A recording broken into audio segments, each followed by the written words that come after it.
और जन्म के 1 घंटे के बाद में नंद यशोदा का नाम जुड़ गया। राजा परीक्षित जी ने यही प्रश्न किया।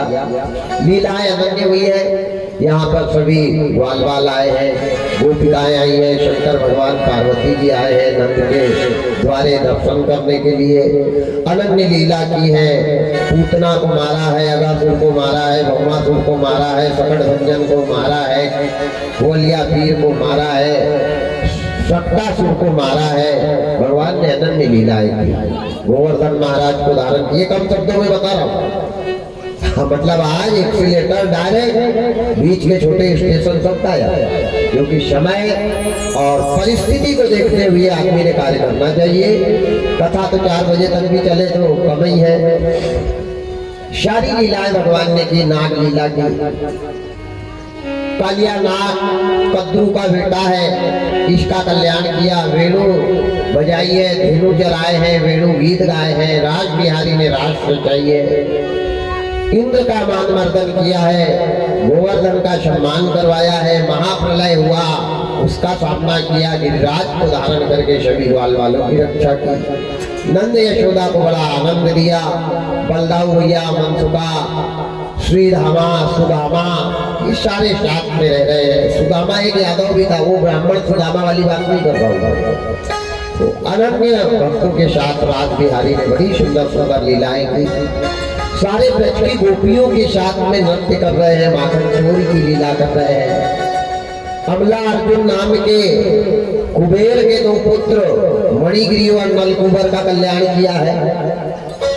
ऐसी प्रभु ने अनन्य लीलाएं करी, बहुत सारी लीलाएं करी, जिनका वर्णन मैं अपने मुख से क्या कर सकता हूँ।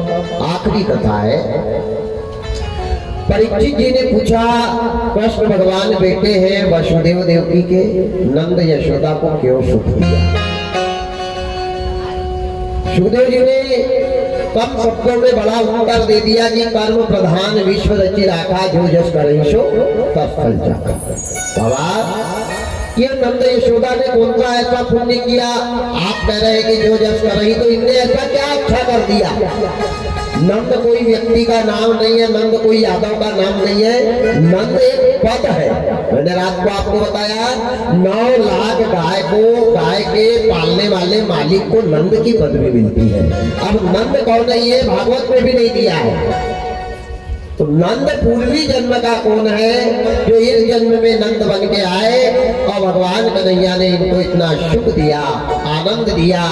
जिसने जन्म दिया वो कारागार में तड़प रही है, और जिसने कुछ नहीं किया वो पिता बन के सुख पा रहे हैं। तो यही कथा आखिरी है। सुखदेव जी बताने लग गए राजा परीक्षित को कि राजा, सतयुग में एक द्रोण राजा थे। ध्यान देना, संतान मिलने के बाद सुख क्यों नहीं मिल रहा है, ये भी हमारे कहीं ना कहीं प्रारब्ध है। अगर संतान नहीं है और सुख मिल रहा है, ये भी हमारा प्रारब्ध है। आदमी अपने कर्मों से ही यहाँ सुख पाता है, अपने कर्मों से ही दुख पाता है। काहू में को सुख दुख कर गाता, निज कृत कर्म भोग सब भ्राता। अपने अपने कर्मों का सब फल भोगते हैं। कि नंद यशोदा कौन है? सुखदेव जी बता रहे कि सतयुग में एक द्रोण राजा रहते थे। बड़े ज्ञानी, बड़े यशस्वी, बड़े प्रतापी, बड़े धीर, बड़े वीर राजा थे। इनकी धर्म पत्नी का नाम था धरा देवी। पतिव्रता नारी, एक ही धर्म एक व्रत नेमा, गाय वचन मन पति पद प्रेमा।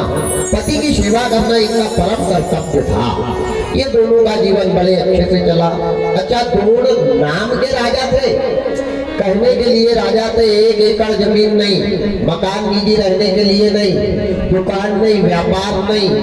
लेकिन इनने अपने जीवन में एक नियम बनाया था कि जब तक 5 लोगों को दान नहीं देते थे, तब तक पानी का घूंट भी नहीं पीते थे। ये द्रोण राजा का नियम था। अब इनके घर खेती नहीं, मकान नहीं, दुकान नहीं, व्यापार नहीं, राजा कहीं काम करने जाते नहीं। शंका होती है कि जब 5 लोगों को दान देते थे तो ये देने के लिए दान कहां से आता था? तो ध्यान देना, धर्म करने के लिए धन की जरूरत नहीं है, धर्म करने के लिए सच्चे मन की जरूरत है। अगर मन साफ है तो धन आगे पीछे रहता है। आज परमात्मा द्रोण राजा प्रतिदिन 5 मुट्ठी दान 5 लोगों को किया करते थे, उसके बाद पानी पीते थे। अब धन कहाँ से आता था? इनकी जो धर्म पत्नी थी धरा देवी, जिस दिन से ब्याह करके आई थी उस दिन से कोई सुख नहीं जाना बेचारी ने। गांव में जाना, काम करना, मेहनत करना, मजदूरी करना, चौका लगाना, बर्तन मांजना, कपड़े धोना, लोगों के घर भोजन बनाना, जूठे बर्तन मांजती थी। और कोई भी बेचारी को मेहनताना मिलता था वो अन्न लेके घर आती थी, घर ला करके अपने पति को देती थी।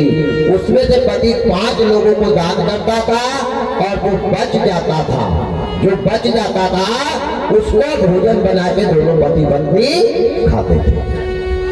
ध्यान देना, हम क्या दान करेंगे? हमने क्या दान किया है?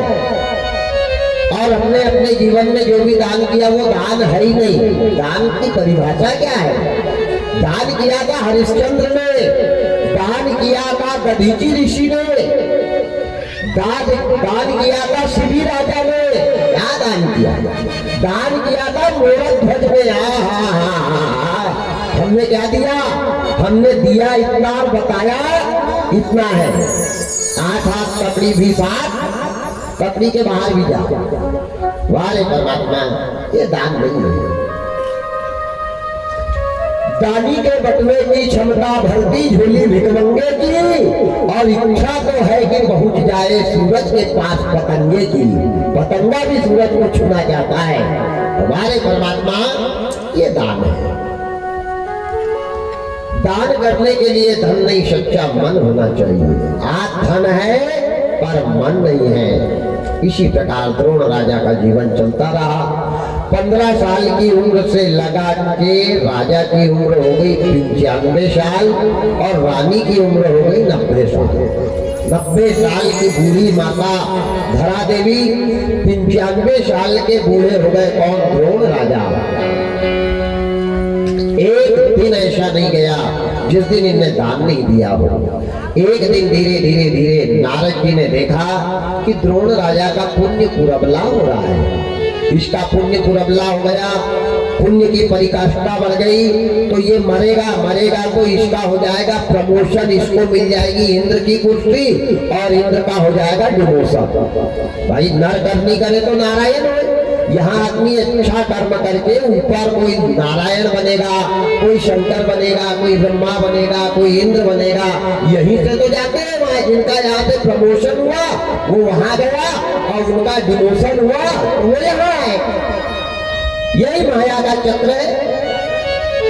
नारद जी ने वीणा करताल उठाई और वीणा करताल लेकर के सीधे एक दिन अमरावती नगरी में देवराज इंद्र के दरवाजे चले गए। नारायण नारायण नारायण। जैसे नारद जी को देवराज इंद्र ने आया देखा, बड़ा सत्कार किया, बड़ा स्वागत किया। वाह वाह नारद। नारद का मतलब है जिसकी बात कभी ना हो रत, इति नारद। देवता भी सम्मान करते, दानव भी सम्मान करते। नारद जी को इंद्र ने बुला के बैठाल करके पूछा, नारद जी बड़े दिनों के बाद आए, क्या बात है? इनने कहा भैया मेरे को तुम्हारे ऊपर बड़ी दया आ रही है। क्यों? मेरे ऊपर किस बात की दया? मैं बढ़िया घर में हूँ, खा रहा हूँ, रह रहा हूँ, मस्त हूँ, मेरे को कोई दिक्कत नहीं। बोले नहीं वो दिक्कत नहीं है, लेकिन अब तुम्हारा पद जाने वाला है, क्योंकि 5 साल हो गए तुम्हारे खत्म। अब बहुमत तुम्हारा खत्म, 5 साल तक का बहुमत था, अब तुम्हारी कुर्सी जाएगी और तुम्हारी कुर्सी पे आकर के द्रोण राजा बैठ जाएंगे। देवराज इंद्र ने नारद जी के पैर पकड़ लिए।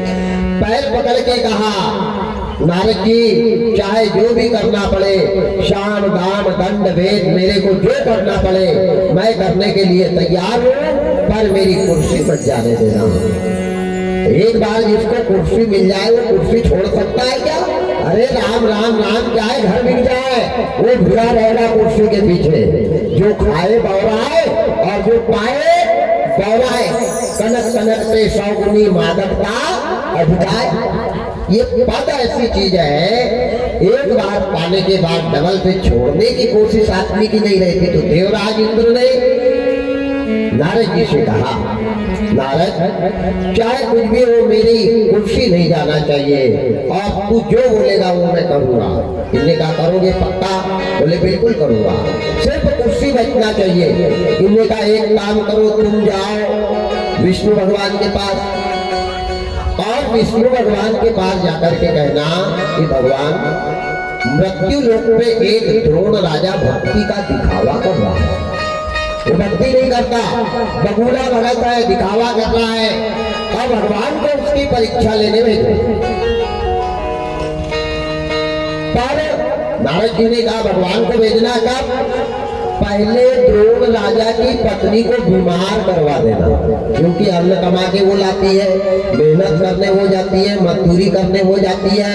ये द्रोण राजा तो कुर्सी पे दिन भर बैठा रहता है, कहीं जाता नहीं, घर के बाहर नहीं निकलता। तो जो कमा करके लाती है वो अम्मा को 6 महीना पहले बीमार कर देना, उसके प्राण मत लेना, खटिया पे लंबी पड़ी रहे, प्राण भी नहीं निकले और मुंह में उसके पानी भी नहीं जाना चाहिए। ऐसा है, भगवान से बोल करके तुम करवा और फिर भगवान को भेजना परीक्षा लेने के लिए। सात को आज नहीं, 90 साल के द्रोण राजा, 95 साल के द्रोण राजा, 90 साल की धरा देवी बेचारी बूढ़ी हो गई, 90 साल की उम्र, बुढ़ापा आ गया, आंखों की ज्योति चली गई, कानों में सुनाई आना बंद हो गया, और लकड़ी टेकते टेकते टेकते जा रही है, घरों घर काम करके आ रही है, मेहनत में जो अन्न मिल रहा वो पति को ला करके दे रही। माताएं ध्यान देना, दुनिया की माताओं को सोने के, चांदी के, जर्मन के, पीतल के, तांबा के जेवर पहनने को मिल जाते हैं, लेकिन ये पति की सेवा करने वाली नारी को प्लास्टिक का भी जेवर पहनने को नहीं मिला। दुनिया के पास 10-10, 20-20 साड़ियां गोदरेज में भरी रहती है, ये पति की सेवा करने वाली नारी ने एक साड़ी पे जीवन बिताया, 52 जगह से साड़ी फटी थी, उसको सीने के लिए सुई धागा तक नहीं था, गांठ बांध बांध कर पहनती थी, पर कभी पति से ये नहीं कहा कि मैंने ही ठेका लिया है क्या, मैं कोई नौकरानी बना के लाया क्या, कभी नहीं। जब तक जिंदा हूँ पति के लिए मर जाऊंगी, बिक जाऊंगी, शरीर दान दे दूंगी, लेकिन पति को तकलीफ नहीं आने दूंगी। धन्य है माता, धन्य है देवी, ऐसी ऐसी नारियां देश में हुई है, ध्यान देना।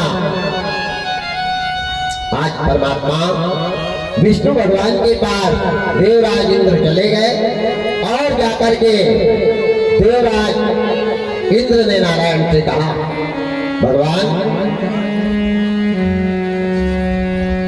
मृत्यु लोक पर एक द्रोण राजा भक्ति का दिखावा कर रहा है, वो भक्ति नहीं करता है, ढोंगी भक्ति करता है, मन में कुछ, मुख में कुछ, देह में कुछ, जाता कहीं करता कहीं, तिलक लगा के घूमते रहता है और आपका नाम बदनाम कर रहा है। भगवान समझ गए, अंतर प्रेम धातु पे जाना, उसके मन की बात को जान लीजिए, ये कहना क्या चाहता है। इनने कहा देवराज इंद्र जो करेगा वो भरेगा, अगर गलत कर रहा है तो वो भरेगा, अच्छा कर रहा है तो वो भरेगा, अपने को क्या करना है। बोले नहीं भगवान, ऐसे में तो तुम्हारी बदनामी हो जाएगी, तुम्हारे नाम पे कलंक लग जाएगा, एक काम करो तुम जाओ उसकी परीक्षा लो। भगवान ने मना कर दिया, बोले मैं किसी की परीक्षा नहीं लेता। इन्हें कहा प्रभु अगर आप परीक्षा नहीं लोगे तो आपके नाम पे कलंक लग जाएगा और हमारा विश्वास खत्म हो जाएगा। तब भगवान ने कहा ठीक है मैं जाता हूँ। भगवान द्रोण राजा की 95 साल की उम्र में परीक्षा लेने के लिए आ रहे, जैसे भगवान जाने लगे, देवराज इंद्र ने कहा भगवान ऐसे मत जाओ। फिर कैसे जाए? बोले 6 महीना पहले द्रोण राजा की 90 साल की बूढ़ी पत्नी को बीमार करो, क्योंकि वो अन्न कमा के लाती है, वो धन कमा के लाती है, वो मेहनत मजदूरी करती है। पहले उसको बीमार करो और उसके प्राण मत लेना, उसके प्राण भी नहीं निकलना चाहिए और उसके मुंह में पानी भी नहीं जाना चाहिए। 6 महीना तक खटिया पे पड़ी रहना चाहिए। भगवान ने कहा ऐसी अगर बात है तो ऐसा सही। भगवान का ऐसा प्रकोप पड़ा, ऐसा प्रकोप पड़ा कि द्रोण राजा की पत्नी धरा देवी बेचारी बीमार हो गई। वृद्ध अवस्था, 90 साल की बूढ़ी है। ध्यान देना, बेटे का सुख इतनी आसानी से नहीं मिलता। बेटे के सुख को प्राप्त करने के लिए 3 जन्म की कमाई होना। बेटा भगवान सबको देता है, सुख किस्मत वालों को देता है। सबके भाग्य में बेटे का सुख, अरे राम राम राम राम राम।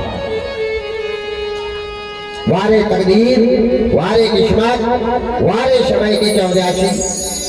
6 महीना पहले भगवान का ऐसा प्रकोप पड़ा कि द्रोण राजा की पत्नी धरा देवी बीमार हो गई। एक तो 90 साल की उम्र है, खटिया पे जो जाकर के लंबी पड़ी तो ना पानी मुंह में जा रहा है, ना आंखों में दिखाई दे रहा है, बस चिल्ला रही है राम राम राम राम राम। द्रोण राजा अपनी पत्नी के सिरहाने बैठ करके रो रहे हैं, पत्नी को याद कर रहे। देवी धरा, जब तक तुम काम करने जाती थी, मेहनत करके अनाज घर में लाती थी, जो अनाज लाती थी उसको मैं दान देता था और दान देने के बाद पानी पीता था। लेकिन तुम जिस दिन से बीमार हो गई हो, उस दिन से मैंने पानी का घूंट नहीं पिया। मारे विधाता, मेरे पास जमीन नहीं, मकान नहीं, घर नहीं, व्यापार नहीं, बिजनेस नहीं, मैंने आज तक काम किया नहीं, भला मैं कहाँ का दान लाऊं? और 6 महीने से मैंने दान नहीं दिया, तो 6 महीना से मैंने पानी का घूंट भी नहीं पिया है। अपनी पत्नी के बालों को हाथ घुमाते जा रहा और द्रोण राजा सिरहाने बैठ करके रोते जा रहा। याद रखना, बुढ़ापे में सबसे बड़ा हमसफर पत्नी है। पत्नी अगर साथ में है बुढ़ापे में तो सम्मान है, इज्जत है, पेट भर खाना मिलेगा, समय पे हर काम होगा। और पत्नी नहीं है तो औलाद के भरोसे भगवान बुढ़ापा मत देना। बुढ़ापा देने के पहले उठा लेना, क्योंकि आज की औलाद सुख कम दुख ज्यादा दे रही है। वारे परमात्मा, आज द्रोण राजा का पत्नी के पास बैठ करके रोना। 6 महीना का समय व्यतीत हुआ। इंद्र के कहने पे कमलापति विष्णु भगवान भिखारी का रूप लेकर के, ध्यान देना, संकट बनकर के भगवान ही आते हैं। इसलिए संकट में, मुसीबत में, परेशानी में भगवान को याद नहीं करना चाहिए। किसको याद करना चाहिए? 4 लोगों को। कौन कौन 4? बाबा रामायण में लिखते हैं, धीरज धर्म विद्या नारी, आपद काल करती उतारी, आपद काल करती उतारी।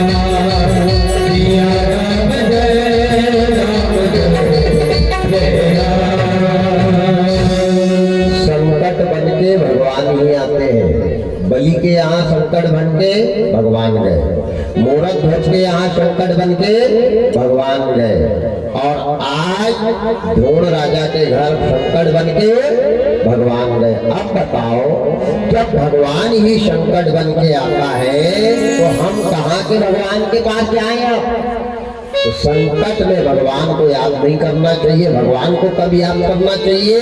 जब तक दोनों जेब गर्म रहे तब तक डेली भगवान के पास जाओ, और जब संकट मुसीबत आ जाए तो धीरज, दूसरा धर्म, तीसरा मित्र और चौथा नारी, इनकी सलाह, इनकी शरण में जाना चाहिए।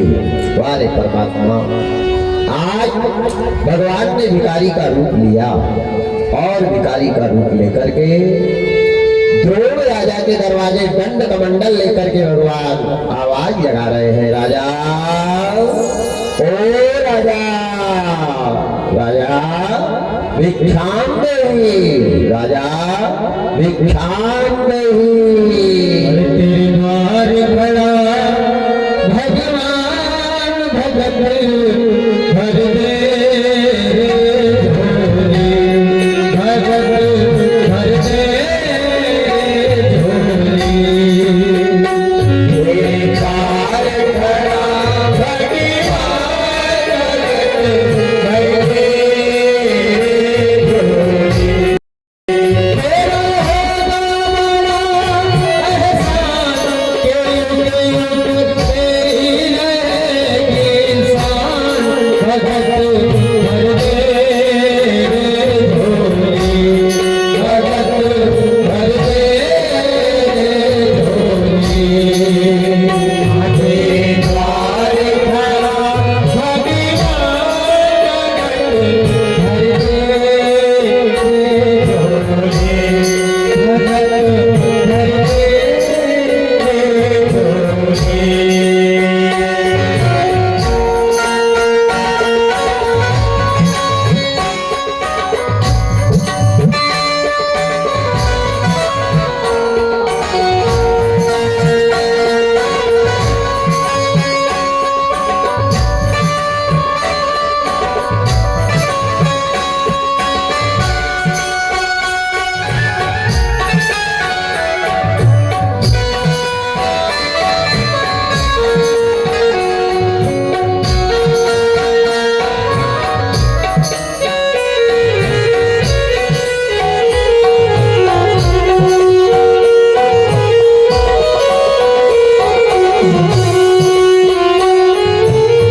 डोल उठी है धरती देखो, डोला गगन है सारा।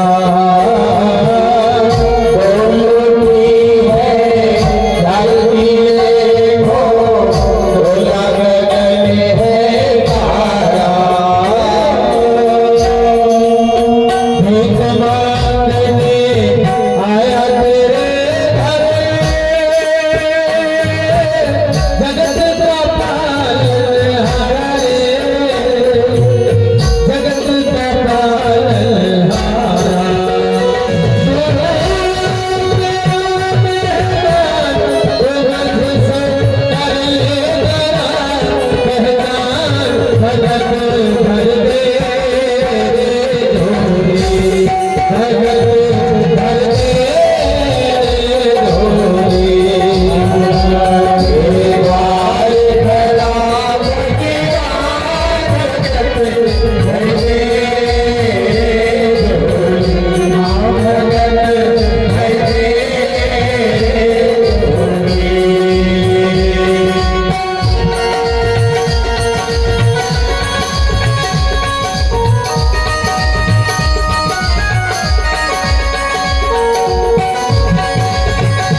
पत्नी को छोड़कर भिखारी के सामने खड़े हुए।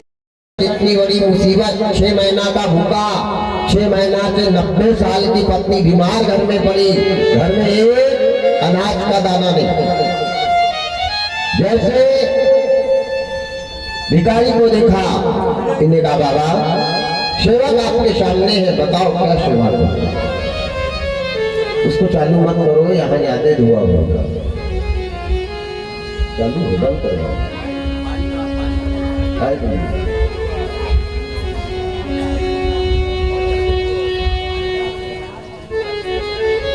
गोपाल कृष्ण भगवान की जय हो। हाथ जोड़ करके द्रोण राजा याचक बनकर भिखारी के सामने खड़े हैं। बाबा मैं आपको क्या दे सकता हूँ? वाह वाह वाह, बड़े भाग्य मेरे जो आप मेरे घर में पधारे। इन्हें कहा राजा मैंने सुना है तुम बहुत बड़े दानी हो, बड़े दानी हो। इन्हें कहा नहीं भगवान, मैं क्या दान दूंगा, मेरी क्या ताकत है।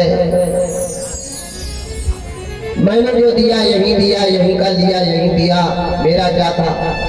बड़े बड़ाई ना करे बड़े न बोले बोल, और रहीमन हीरा कम कहे लाख टका मेरा बोल। सज्जन आदमी, ज्ञानी आदमी, दान देने वाले आदमी कभी अपने मुंह से अपनी बड़ाई नहीं करते, और मूर्ख लोग कभी चुपचाप नहीं रहते। मूर्ख का स्वभाव है चुप नहीं रहते। राजा ने कहा आपको आदेश करो, मैं आपकी क्या सेवा कर सकता हूँ? सेवक आपके सामने खड़ा है।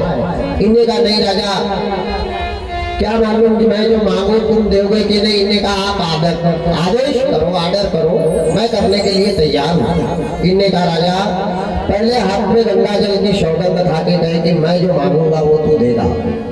राजा ने सौगंध क्या मांगेगा? अब 95 साल हो गए, ये प्राण ही मांगेगा तो प्राण भी न्यौछावर कर दूंगा। क्या मांगेगा?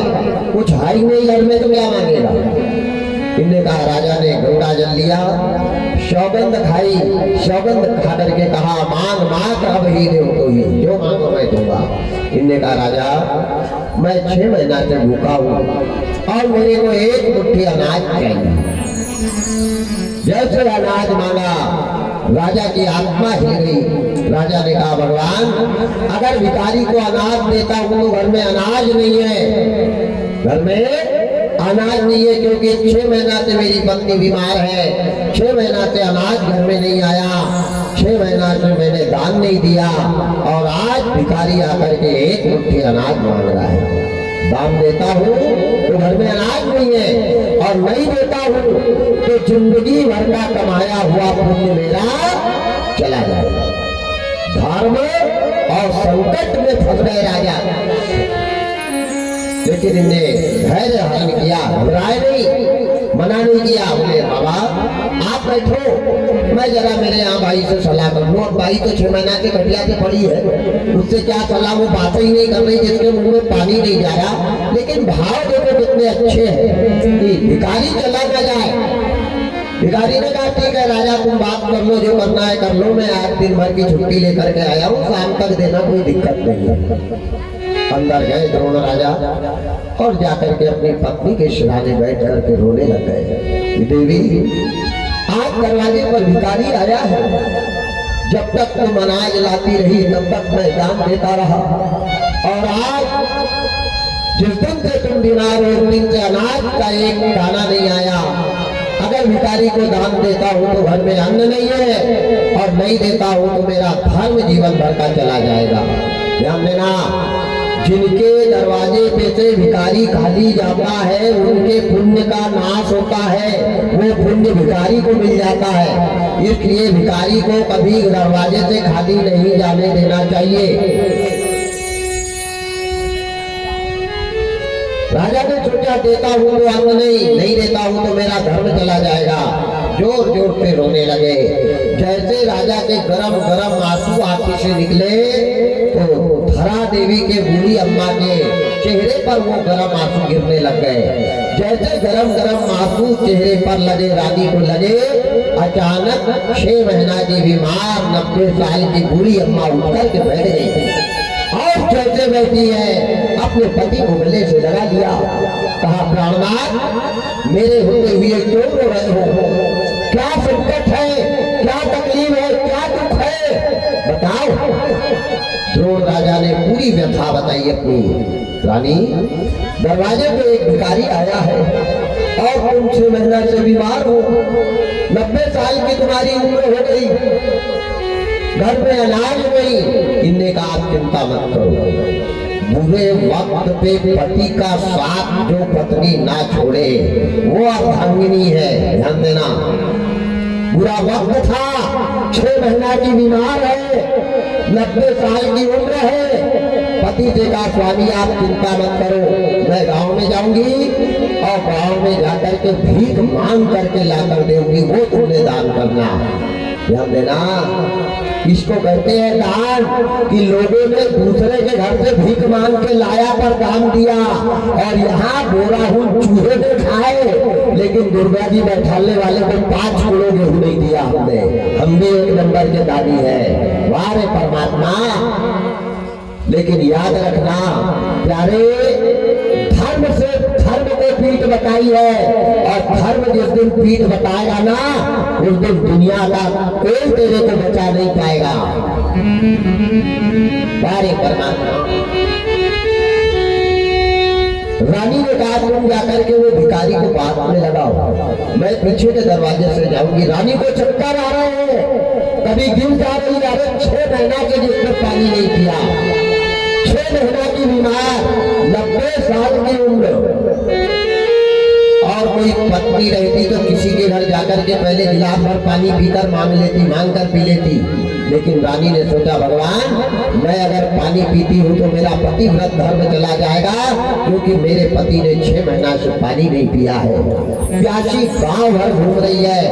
इधर राजा, द्रोण राजा भिखारी से कह रहे बाबा वो हमारे यहाँ बुढ़िया जरा गांव में गई है, आज गांव में एक फलदान टीका का कार्यक्रम है और चाबी कोठी की वो लेकर के चली गई। भगवान सब जान रहे कि जिसके घर में एक दाना नहीं वो कोठी को क्या करेगा, लेकिन दान देने के लिए धन नहीं सच्चा मन होना। वो कह रहा राजा बाबा मेरी पत्नी को आ जाने दो, चाबी उसके पास है। इन्हें कहा कोई बात नहीं, मैं 6 बजे तक चला जाऊंगा, जब भी तेरी पत्नी आएगी तब ले लूंगा। अब बेचारी रानी गांव भर घूम रही है। वहां समय जब खराब आया था राजा नल के ऊपर, तो भूजी मछली भी पानी में कूद गई थी, याद रखना। समय समय की बात है, समय बड़ा बलवान, और समय समय पर बदल रहा इस कलयुग में इंसान। और कलयुग जैसा युग नहीं, क्यों कर रहा कलयुग को बदनाम। और इस घोर कलयुग में पापी भी तर जाते हैं लेकर प्रभु का नाम। भाई कभी कभी बात रसूल, कभी कभी बात रसूल सिंह हार जाए, समय को भरोसा कभी पलटी मारता, समय को भरोसा कभी पलटी मारता, कभी पलटी मार जाए। कभी कभी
दिखावे, किस्मत पल दिखावे, किस्मत पल दिखावे।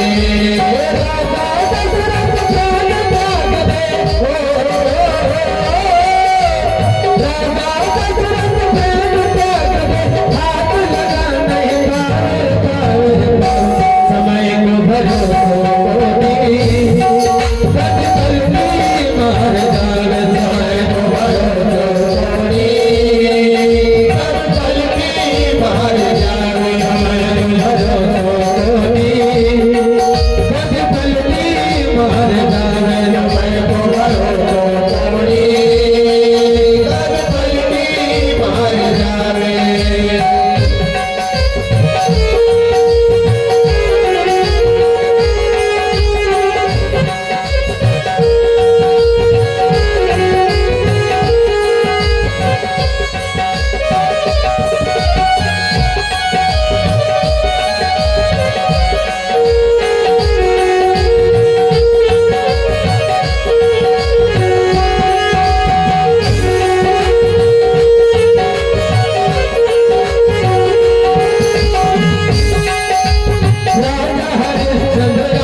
गोपाल कृष्ण भगवान की। पानी भरा समय जब राम जी पे खराब आया तो केवट को आवाज लगाई थी। ध्यान देना, ये समय की बात है। समय से बड़ी कोई दौलत नहीं है, और जिसने समय को नहीं पहचाना, प्यारे समय ने उसी को धूल में मिलाया है। वाह परमात्मा! लेकिन किसी ने बड़ा सुंदर कहा है कि बिन मांगे मोती मिले, मांगे मिले ना भीख। फिर घर में जा रही है, वो रानी को भगा रहे, निकल जाए यहाँ से, हमारे घर हराम का नहीं है। ये है तकदीर। समय को भरोसे को नहीं, समय का कोई भरोसा नहीं है। जितना लोग फेंक देते उतना ही मांग रही है एक मुट्ठी, लेकिन 100 घर की बस्ती थी, 99 घर रानी ने घूम लिए, एक ने भी अनाज नहीं दिया। चक्कर अलग आ रहे हैं। 6 महीना की बीमार है, माताएं ध्यान से सुनना, और उन माताओं ने ध्यान सुनना जो परिवार में हट करती है। हम क्या पति की सेवा करेंगे, हम क्या सास ससुर की सेवा करेंगे। जिनने सेवा करी उनके तन बदर पे पहनने के लिए जेवर तक नहीं मिले हैं। और रामायण में तो उत्तरकांड में बाबा लिखते हैं कि ऐसा कलयुग आएगा कि विधवा नारी 16 श्रृंगार करके घूमेगी और पतिव्रता नारी को टिकी लगाने को भी नहीं मिलेगी। विधवन के श्रृंगार नबीना, सौभाग्यनी भई भाग्य विहीना। कलयुग में ऐसे संत पूजे जाएंगे जो जटा और नाखून बढ़ाकर घूमेंगे, जिनके नख और जटा विशाला ते तपसी पूज ही का निकाला। कलयुग में ऐसे पंडित ज्ञान बताएंगे जो गाल बजाने की कला में निपुण रहेंगे। पंडित से जो गाल बजावा, उत्तरकांड में सबकी महिमा दी है, जरा पढ़ो तो। वारे परमात्मा, वारे विधाता, सत्य के मार्ग पे चलने वाला व्यक्ति हमेशा संकट में था, संकट में है, संकट में रहेगा। दुनिया का गला काटने वाला आदमी 4-4 मंजिल का महल बना के रहेगा, पर रात भर सोएगा नहीं। 12 बजे गोली खाएगा, 1 साढ़े 3 बजे खाएगा, फिर 4 बजे खाएगा। शुगर 90 से 700 तक जाएगी उसकी, ध्यान देना।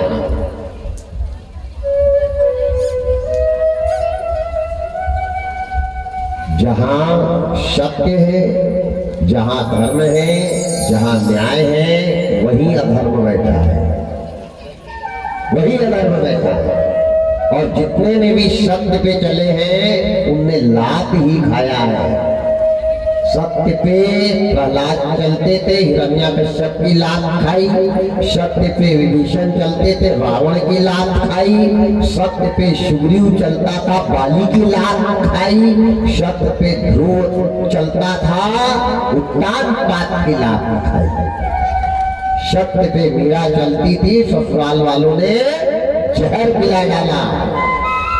लेकिन याद रखना, सत्य प्रताड़ित होता है पर पराजित नहीं होता। वारे परमात्मा, 99 मकान घूम गए। सुबह के 8 बजे की निकली, दोपहर के 3 बज गए। उधर भिखारी कहने लगा, राजा तेरी पत्नी नहीं आएगी, मैं जाऊं। इन्होंने कहा नहीं बाबा, वो बात ऐसी है कि उसकी जरा तबीयत खराब है, तो बैठते बैठते आ रही होगी, इसलिए आराम से आएगी। आएगी वो भैया आएगी, और चाबी उसी के पास है। इन्हें कहा कोई बात नहीं, 6 बजे तक और देख लेते हैं रास्ता। पूरे मकान घूम लिए, लेकिन एक भी मकान में एक दाना नहीं मिला उसको। अब आखिरी पे एक बनिया का मकान था, जो साहूकार था वो गिरवी रखता था, प्रॉपर्टी गिरवी रखता था, मकान गिरवी रखता था, जेवर गिरवी रखता था, कपड़े गिरवी रखता था, बर्तन गिरवी रखता था, तब लोगों को देता था। अचानक बेचारी लकड़ी टेकते टेकते टेकते 90 साल की बूढ़ी अम्मा तड़पती हुई वहां गई और बाहर से आवाज लगाई, राजा, ओ राजा, राजा, ओ राजा। बनिया दौड़ करके आया, क्या बात है बुढ़िया? देखो, जिनके पास दौलत रहती उनके बोलने का तरीका भी अलग ही रहता है। दौलत वालों का बोलने का लहजा समझ लेना, लहजा बता देता है आदमी का कि ये कैसा है। अरे रोड पे जब आदमी चलता है ना, तो रोड पे चलने वाले की चाल बता देती है कि कितना घमंड भरा है, लेकिन परखने वाला होना आदमी का हर वक्त बोलता है। दौलत वालों का बोलने का लहजा देखो, क्या बात है बुढ़िया? अरे क्या बात है माता जी, ये भी बोल सकता था। क्या बात है बुढ़िया? इन्होंने कहा, राजा एक मुट्ठी अनाज दे दे राजा, एक मुट्ठी अन्न के लिए तेरे दरवाजे आई, क्या लेके आई है? राजा मेरे पास कुछ नहीं है राजा, जेवर होते कान में प्लास्टिक के भी तो गिरवी रख देती, मकान सरकारी जगह में घास की कुटिया बना के रह रहे राजा, खेती रोटी तो तेरे पास क्यों आती राजा, एक मुट्ठी दे दे राजा, कपड़े बोले एक साड़ी पहनी है राजा, ये 52 जगह पे फटी है, अगर इसको गिरवी रखना चाहता है तो उतार के ये दे देती हूँ। इन्हें कहा उसको क्या करूंगा, निकल यहाँ पे। बोले राजा हम दोनों पति पत्नी जितनी उम्र हमारी बची है तेरे घर में नौकरी कर देंगे, एक मुट्ठी अनाज के बदले एक मुट्ठी अनाज दे दे राजा, दे दे राजा। इनने कहा मरने को बैठे हो, 90 साल की तेरी उम्र है, 95 साल का तेरा आदमी है, मेरे घर आकर के मर गए तो दफा तेरे के लिए महंगा हो जाऊंगा, क्या करूंगा तुमको रखूंगा। बुढ़िया सिर पे हाथ रख के बैठ गई है, रो रही है, तड़प रही है। मत करे राजा, एक मुट्ठी दे दे। उस पापी बनिया ने बुढ़िया के हाथ पकड़े और हाथ पकड़ के दरवाजे के बाहर लाके जैसे धक्का दिया, बेचारी औंधे मुंह गिर गई, चित्ते आने लग गए, कांप रही है। 6 महीना की बीमार, 90 साल की बूढ़ी, 6 महीना के पानी नहीं पिया, काहे के लिए, एक मुट्ठी अनाज के लिए। राजा ने गेट की चटकनी लगाई और अंदर चला गया। जैसे अंदर गया रानी को होश आया, रानी बैठ करके रो रही कि अगर मैं अनाज लेके नहीं गई तो भिखारी खाली जाएगा, और भिखारी खाली जाएगा तो मेरे पति का जिंदगी भर का धर्म समाप्त हो जाएगा। आज मर जाऊंगी लेकिन अनाज को लेकर जाऊंगी, अनाज लेकर जाऊंगी। बुढ़िया गई, बुढ़िया ने साकल खोली, जैसे साकल खोली है आवाज लगाई, ओ राजा।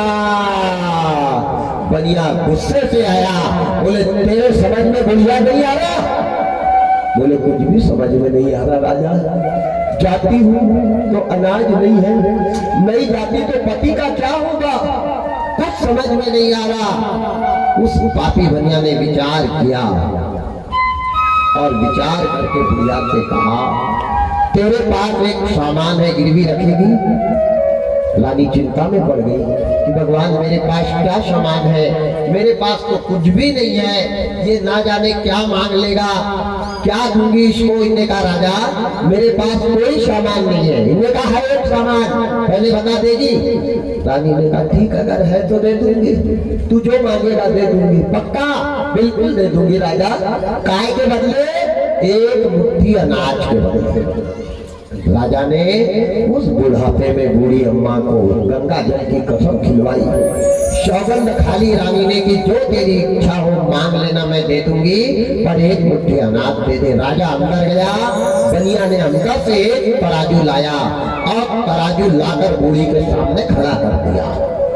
रानी घबरा गई कि भगवान, बनिया ने कह दिया ये तराजू इसलिए है कि तेरे पास जो सामान है उसका जितना वजन रहेगा उतना ही अनाज दूंगा, उससे ज्यादा दूंगा नहीं। उसने कहा ठीक है राजा दे दे। तराजू गलाया, अंदर गया, अंदर जाकर के मयान में से अच्छी पैनी तलवार निकाली।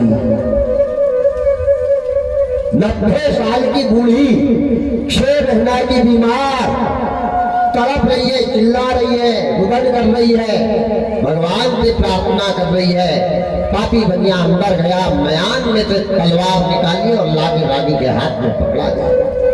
रानी से कहा, रानी कहने लगी राजा ये तलवार का क्या करूं। बोले करना क्या है, तेरे एक स्तन को काट और स्तन को काट कर तराजू के साथ जितना वजन तेरे स्तन का होगा उतना अनाज तेरे को दूंगा। रानी ने भगवान को याद किया कि भगवान मरने के बाद ये तन भी जल जाएगा, अगर जीते जी काटने से किसी का कल्याण हो रहा है, काटने से किसी को सुख मिल रहा है, काटने से अगर किसी को धर्म मिल रहा है तो अवश्य काट डालूंगी। रानी ने कुछ भी विचार नहीं किया। 90 साल की बूढ़ी, 6 महीना की बीमार, पहली तलवार हाथ में ली और स्तन पकड़ा, जो तलवार चलाई तो स्तन को काट कर बाहर निकाल दिया। उस पापी बनिया ने स्तन पकड़ा और लेकर तराजू पर रखा। देवी के शरीर से खून की धार बहने लग गई। एक हाथ पे दबाया, उस तराजू के ऊपर बूढ़ी अम्मा की स्तन को रखा। जितना वजन स्तन का था, एक मुट्ठी भर अनाज दे दिया। बुढ़िया ने एक हाथ में अनाज रखा, एक हाथ में दबा रही है, रक्त बाहर आ रहा है, मांसपेशी अंदर से बाहर आ रही है। और अपने पति को दान देने के लिए एक मुट्ठी अनाज लेकर के चली। कभी चक्कर आया, बहुत ज्यादा ब्लड निकल गया, रानी को चक्कर आने लगा। रानी कभी बैठ जाती, कभी चलती, कभी बैठ जाती। 5 बज गए। जिस रास्ते से रानी जा रही थी, वो रास्ते पे बहुत बड़ी पत्थर की चट्टान थी, शिला थी। अचानक रानी वो पत्थर की शिला के पास गई और बहुत रक्तपात हो गया, बहुत ज्यादा ब्लडिंग हो गई, शरीर का पूरा खून निकल गया। तो रानी को बड़े जोर से चक्कर आया और इतनी जोर से चक्कर आया कि सिर के भार पत्थर पर गिर गई। जैसे सिर के भार गिरी, रानी के सिर के 4 टुकड़े हो गए। मुट्ठी भर अनाज बगल में मुट्ठी में बदल गया, एक हाथ दबा दबाया रह गया। प्राण रानी के निकल गए। उधर 5 बजे राजा अपनी पत्नी को ढूंढता हुआ आ रहा है। उसके पीछे भगवान भिखारी का रूप लेकर के आ रहे हैं। दौड़ते हुए आया, गांव में आवाज लगाई, धरा ओ धरा, धरा ओ धरा। धरा पे इस धरा पे ही नहीं रही राजा, तू किसको बुला रहा है?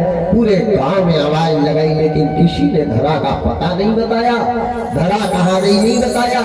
ढूंढता ढूंढता जिस रास्ते से धरा देवी गई, उसी रास्ते से राजा चला। जैसे पत्थर की शिला के पास गया, अपनी पत्नी को जैसे देखा कि सिर के 4 टुकड़े हो गए, राजा पत्नी के शरीर पर लेट गया और उठाने लगा। धरा कहाँ चली गई धरा? ओ धरा, ओ धरा। इसको जैसे पलटाया तो रानी का एक हाथ स्तन में दबा था। वारे परमात्मा, राजा ने जैसे हाथ अलग किया तो अंदर से पूरा मांस बाहर आ गया। राजा रोने लगा कि भगवान, कौन पापी ने मेरे पत्नी के स्तन को काट डाला? वारे विधाता। बगल में देखा तो इतना सा गेहूं के दाने मिट्टी में पड़े थे दान देने के लिए। राजा ने सोचा, जिसकी पतिव्रता नारी मर गई, अब मेरे को जिंदा रहने क्या करना। भिखारी को इधर उधर देखने दिया और द्रोण राजा ने इतनी जोर पे पत्थर पे सिर पटका कि राजा के सिर के भी 4 टुकड़े हो गए। दोनों के प्राण पंखेरु निकल गए। तब भगवान ने वहां अपना असली रूप बनाया और इंद्र को बुलाया और कहा, देख, शक्ति प्रताड़ित होता है लेकिन पराजित नहीं होता। आज ये धर्म के लिए अनाज छोड़ करके प्राण देके चले गए। दोनों की आत्मा को बुलाई है भगवान ने और उनको वरदान दिया। जो धरा ने स्तन काटा था ना, उसको वरदान दिया कि माँ, तूने धर्म करने के लिए स्तन कटाया है, जो तन को तूने कटाया, क्या तेरे को मैं वरदान दे रहा हूँ कि तू द्वापर में यशोदा बन करके आना। और द्रोण राजा को कहा, तुमने धर्म में इतना कठिन परीक्षा दी है, तुम द्वापर में नंद बाबा बन करके आना। मैं जन्म लूंगा देवकी और वसुदेव के यहाँ, लेकिन दूध पीऊंगा तेरा माँ और तुम्हारे दोनों का नाम रोशन करूंगा। वो द्रोण राजा और धरा देवी नंद यशोदा बने हैं। बोल गोपाल कृष्ण भगवान की जय हो। इसके बाद आनंद लीलाएं। भगवान मथुरा नगरी का निर्माण करते हैं, कंस का वध करते हैं, कारागार से नाना नानी माता पिता को छुड़ाते हैं, सारे ब्रज का राजा अपने पिता को बनाकर जाते हैं। दावा नल के साथ युद्ध होता है। मामधाता के पुत्र राजा मुचकुंद को बचाते हैं, सुदामा जी के यहाँ जाते हैं, गुरुकुल से श्रापित होते हैं। बहुत सी कथाएं अनन्य हैं। गुल रहे तो गुलशन खिलेंगे, आपके आशीर्वाद से जिंदे रह गए तो फिर मिलेंगे। अब यहाँ कथा इसलिए ये बच गई क्योंकि 2 दिन तक काफी इंद्रदेव की कृपा रही, तो उससे भी थोड़े से डिस्टर्ब हुए। फिर भी समय पूरा किया है। रात को भी 6 घंटे और कल भी 7 घंटे तक कार्यक्रम चलाया, तब जाकर के यहाँ पर पहुँचे हैं। और कथाएं तो बाकी की मैंने 4 साल तक इस गाँव में करी है, बाकी की कथा सब बता चुका हूँ। लेकिन इस बार जो कथा कभी नहीं बताई थी वो कथा बताने का मेरा प्रयास रहा। इन्हीं शब्दों के साथ अंतिम कथा आने वाले को जाना पड़ता है। कृष्ण भगवान के आगमन का यदुवंशियों को बड़ा घमंड हुआ। कृष्ण के छोटे लड़के शाम को यादव ने लड़की बनाकर उसकी कमर में फटे कपड़े का गट्ठा बांध के संत की परीक्षा लेने गए। संत जी ने श्राप दे दिया कि इसके पेट में मूसल का जन्म होगा। वही मूसल यदुवंशियों के विनाश का कारण बना। दुर्वासा ऋषि ने कृष्ण भगवान की परीक्षा ली थी। कृष्ण भगवान के यहाँ दुर्वासा जी ने खीर खाई थी। ये भी कथा कम से कम 3 घंटे की है, पर 3 सेकंड में बता रहा, क्षमा चाहूंगा। दुर्वासा ऋषि ने कृष्ण के यहाँ खीर खाई। खीर खा के जूठा बर्तन कृष्ण को दे दिया, बोले ये पकड़। दुर्वासा बड़े तेजस्वी ऋषि थे। कृष्ण भगवान ने कहा प्रभु इसको क्या करूं? बोले इसमें जितनी जूठन है तेरे पूरे शरीर पे लगा। कृष्ण भगवान ने दुर्वासा की जूठन पूरी अपने शरीर पे लगाई, लेकिन सीधे पैर के तलवे में लगाना भूल गए थे। दुर्वासा ऋषि ने 3 बार पूछा कन्हैया कहीं लगा ली, कहीं बाकी तो नहीं रहा? इन्होंने कहा नहीं प्रभु लगा ली लगा ली लगा ली। 3 बार हाँ हाँ कहा। दुर्वासा ऋषि ने जो नेत्र खोल के देखा कृष्ण भगवान को, तो भगवान को जहाँ जहाँ खीर लगी थी पूरा शरीर वज्र का बना दिया, लेकिन जो सीधे पैर के तलवे में खीर नहीं लगाई थी वही पैर में कृष्ण भगवान के पदम बना और वही मौत का कारण बना। अंतिम समय में कृष्ण भगवान सरयू नदी के तट पे वट वृक्ष के नीचे वही पैर को ऐसा करके बैठे हैं, पूर्वी जन्म का बाली भील बन करके आ रहा है। राम जी को कारण बताओ नोटिस दिया था, एक कथा मैंने बता दी थी आपको। वही बाली आ जा रहा है, भील बन के लोहे के मूसल का टुकड़ा को उठाया है उसने वही, और उसका फन बनाया है बाण का फन बना के कमान पे संधान किया और नगरी को मारने के लिए घूम रहा है। अचानक भगवान के पैर के पदम का प्रकाश निकला, ऐसा प्रकाश निकला भील ने जो बाण मारा तो सीधा बाण जाके कृष्ण भगवान के पैर में घुसा और भगवान का पदम फटा। गोविंद के प्राण पंखेरु निकल गए। नंद बाबा की 9 लाख गाय आई है। गाय आकर के कृष्ण भगवान को घेर कर खड़ी हो गई, रोने लग गई। रोकर के कहने लगी कन्हैया तुम जा रहे हो, लेकिन कलयुग में ऐसे कन्हैया आएंगे जो हमारा दूध खाएंगे और बुढ़ापे में हमारे को कसाई के यहाँ भेजेंगे। मैं निवेदन करता हूँ माँ गाय मर जाए, कौन से शास्त्र में लिखा है कि मरी गाय को हाथ लगाने से पाप लगता है? अरे संतों ने तक संस्कार किए गाय के। मैं निवेदन करता हूँ छिलछिला के भक्तों से कि आज के बाद हमारे गांव में गौवंश जब मरता है तो सुंदर उसको सफेद कफन उड़ाओ। कफन उड़ाने उसका दूध खाया है, उसने हमारी खानदान को पाला है, हमारे परिवार को पाला है, हमारा बाजार हफ्ते का चलाया है। जब ऐसी गौ खत्म हो जाती है तो बढ़िया गड्ढा खोदना चाहिए, गड्ढा खोद के कफन उड़ा के अपने हाथों से ले जाके उसका संस्कार करना चाहिए। 33 कोटि देवी देवता का वास होता है गौ माता के अंदर। हमारे परमात्मा ये गाय उस दिन से आज भी रो रही है। आज भी आप सुबह उठना और गाय के कोठे में जाना, दिन निकलते बराबर गाय रोने लग जाती है, दोनों आंखों से आंसू बहता है कि ना जाने भगवान मैं जब तक दूध दूंगी तब तक मेरे को हरा चारा और मेरी सेवा होगी। जिस दिन दूध देना बंद कर दिया तो ना जाने ये कौन से कसाई के पास भिजवा देगा। वो गाय दरवाजे पे आज भी रो रही है। कृष्ण भगवान के शरीर का आलिंगन किया है, जीभ से कृष्ण भगवान को गौ 9 लाख गाय ने चाटा है। नंद बाबा ग्वाल बाल सभी आए हैं। कृष्ण भगवान के पार्थिव शरीर को यमुना जी के तट पर अग्नि संस्कार किया है। जैसे नंद बाबा ने राज्य किया, देवकी वसुदेव ने राज्य किया, वैसे हमारे कांबड़े परिवार बहुत अच्छा परिवार है। वास्तविक मेरे को इस परिवार पे गर्व होता। और सीधापन अगर मैंने देखा, ये दिल से कह रहा हूँ, सीधापन अगर मैंने देखा तो वास्तविक पवार समाज में कांबड़ी परिवार में जो मैंने सीधापन, सरलता इनके अंदर देखी। अगर एक बच्चा भी कुछ इनको बोलता है तो इनने जवाब नहीं दिया, ये मैंने अपनी आंखों से और कानों से 7 दिन तक सुना हूँ। माँ भगवती, इस परिवार को देने के लिए मेरे पास कुछ नहीं है। ब्राह्मण को लक्ष्मी जी ने श्राप दिया है कि तेरा पेट भर जाएगा लेकिन तेरी आत्मा नहीं भरेगी। मैं तो भीख मांगने इस परिवार के दरवाजे 7 दिन तक आया, आपको मैं कुछ नहीं दे सकता, लेकिन माँ भगवती से यही प्रार्थना करता हूँ कि माँ, ऐसे भक्तों के जीवन में कभी संकट मत देना, कभी दुख मत देना, कभी तकलीफ मत देना, क्योंकि ऐसे भक्त जब दुखी होते हैं तो भगवान तुम्हारे नाम को कौन लेगा। मैं तुलसी बाबा की एक चौपाई इस परिवार को भेंट करना चाहता हूँ। मेरे पास तो देने के लिए कुछ नहीं है। कौन सी चौपाई है?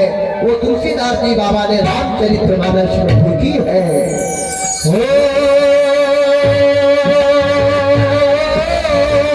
अटल रहे परिवार तुम्हारा,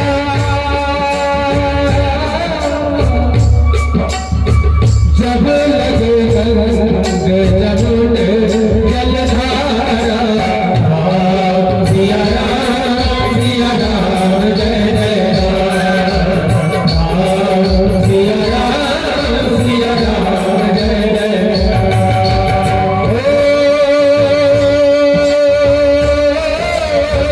अटल रहे परिवार तुम्हारा,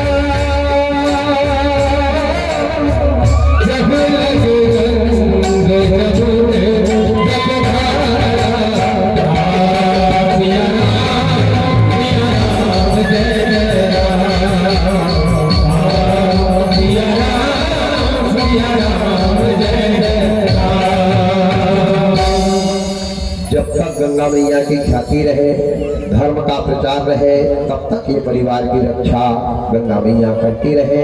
इन्हीं शब्दों के साथ राजा परीक्षित ने अपने प्राणों को मोक्ष पाया है। तक्षक नाग जीवित होकर के गया है, राजा परीक्षित के देह को दंश किया है। राजा परीक्षित के बेटे जन्मेजय ने यज्ञ पूरा किया, जो पितरों के लिए, अपने भाई के लिए, अपने परिवार के लिए कामड़ी परिवार ने यज्ञ करवाया। आज ये यज्ञ सफल हुआ। माँ भगवती उनके पितरों को अपने श्री चरणों में स्थान प्रदान करें और जीवन पर्यंत पितृदेव इस परिवार की रक्षा करें। समस्त नगरवासी, ग्राम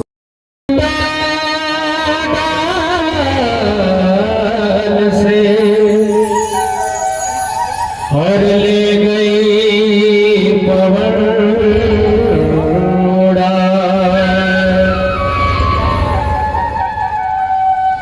हर अब के बिछड़े कब मिले, दूर बसे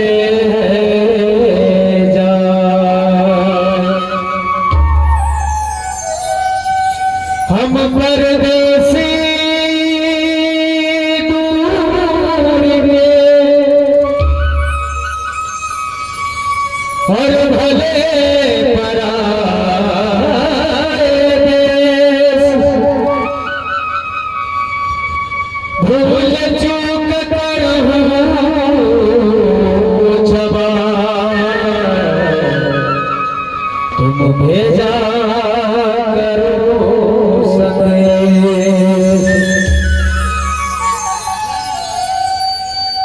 हर मिलन आज तक का था हमारा तुम्हारा,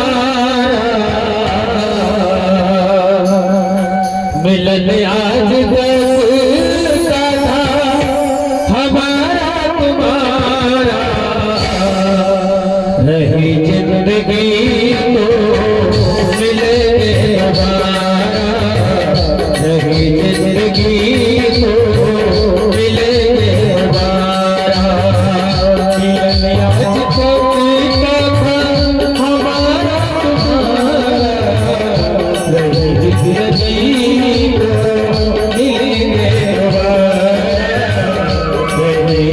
जिंदगी को मिलेंगे दोबारा। मिलने आज तक का था हमारा तुम्हारा, मिलने आज तक का था हमारा तुम्हारा, वही जिंदगी को मिलेंगे दोबारा, वही जिंदगी को मिलेंगे दोबारा।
हरणी, ये सुख करनी भय दुख हरणी, ये सुख करनी भय दुख हरणी, श्री मधुसूदन की आरती, पापियों को पाप से हटाती, श्री भागवत भगवान की है आरती, पापियों को पाप से हटाती, मधुर बोल जगवंत बोल सतमार्ग बताने वाला, बिगड़ी को बनाने वाला, ये मधुर बोल जगवंत बोल सतमार्ग बताने वाला, बिगड़ी को बनाने वाला, श्री राम यही घनश्याम